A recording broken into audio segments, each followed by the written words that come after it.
Continuing where I left off. As for yourselves, put out to sea, poor fellows. Break your hawsers, tall and dangerous, as Polyphemus, penning and milking sheep in his rock cave. There are 100 more unspeakable huge cyclops everywhere, at large along these bays and mountain sides, and now 3 times the long-horn moon has filled with a new glow since I've dragged out my days in woods, among the wild things, lonely dens, and from a peak spied on the cyclops there, my heart a tremble at their great footfalls, their shouts. Thin fare I've had, such as the boughs would yield me, berries, cornel fruit, all stones with roots and grasses. As I look out seaward, these were the first ships that I saw put in. Whatever ships they might turn out to be, I handed myself over, boon enough just to escape these unholy savages. Better you take this life by any form or death you choose.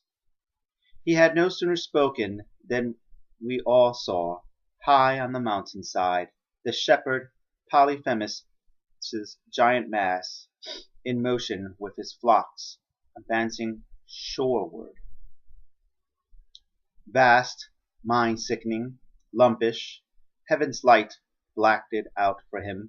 He held a pine-tree staff to feel his way with, and the woolly sheep were all his company and all the ease or comfort that he had.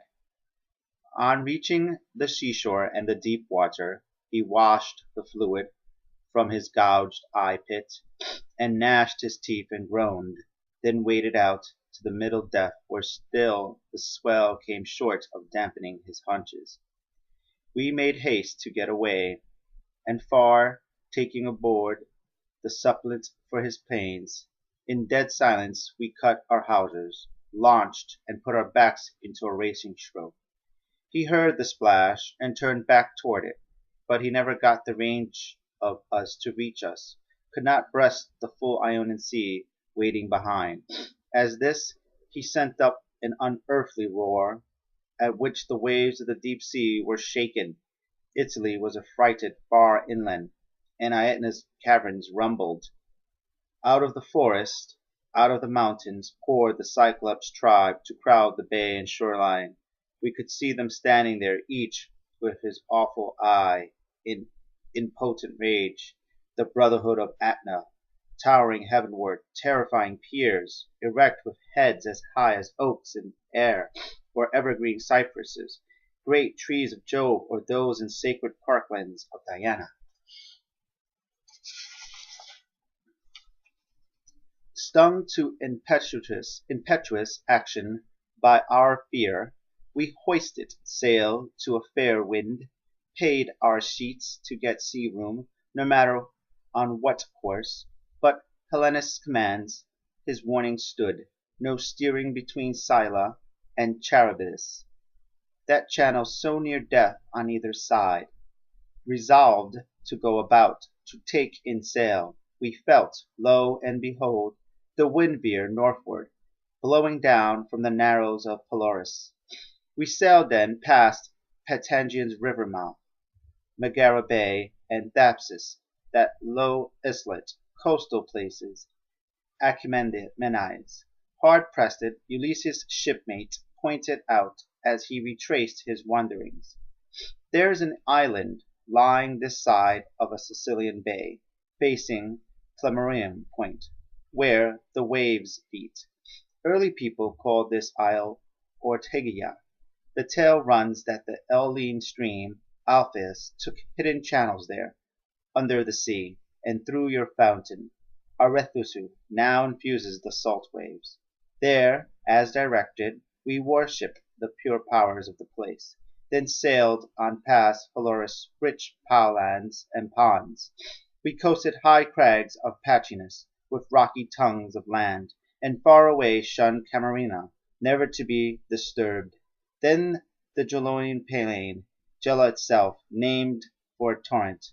Then beetling Acragas, breeder of mettlesome horses in the pass, displayed her distant massive walls, and helped by winds I put Selenus to the palms behind us, to sail close to the shoal water of Lilybaeum with her hidden reefs, and in the end the port of Depernum took me in, a landing without joy. For after storms at sea had buffeted me so often, here, at last, I lost my father, solace in all affliction and mischance. O best of fathers, in my weariness, though you had been delivered from so many perils in vain, alas, here you forsook me. Never had Helenus the seer, who warned of many things to make me quail, foretold this grief to me, nor had the vile Caleniel. Here was my final sorrow, here the gold of all my seafaring. When after this I put to sea, God drove me to your shores. So in his tale before the attentive crowd, I in a single voice recall the fates decreed by heaven and his wanderings. He fell silent at last and made an end. Book 4. The Passion of the Queen. The Queen, for her part, all that evening ached with longing that her heart's blood fed, a wound or inward fire eating her away. The manhood of the man, his pride of birth, came home to her time and again. His looks, his words remained with her to haunt her mind, and desire for him gave her no rest. When dawn swept earth with Phoebus' torch, and burned away night gloom and damp, this queen, far gone and ill, confided to the sister of her heart, "My sister Anna, quandaries and dreams have come to frighten me. Such dreams! Think what a stranger yesterday found lodging in our house. How princely, how courageous, what a soldier! I can believe him in the line of gods, and this is no delusion. Tell, fear betrays inferior souls. What scenes of war fought to the bitter end he pictured for us, what buffetings awaited him at sea, had I not set my face against remarriage, after my first love died and failed me, left me barren and bereaved, and sick to death at the mere thought of torch and bridal bed. I could perhaps give way in this one case to frailty. I shall say it. Since that time, Zacchaeus, my poor husband, met his fate, and blood my brother shed stained our hearth gods. This man alone has wrought upon me so and moved my soul to yield.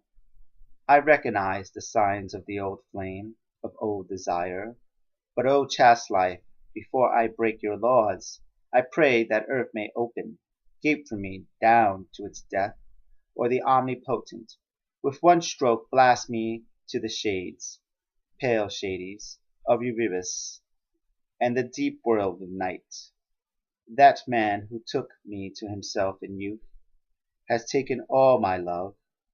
May that man keep it, hold it forever with him in the tomb. And this she wept and wet her breast with tears. And I'm going to leave it off like there. If you have any comments, please comment below. If you like it, give it a thumbs up. If you don't, give it a thumbs down. And I'll see you in the next episode. Bye.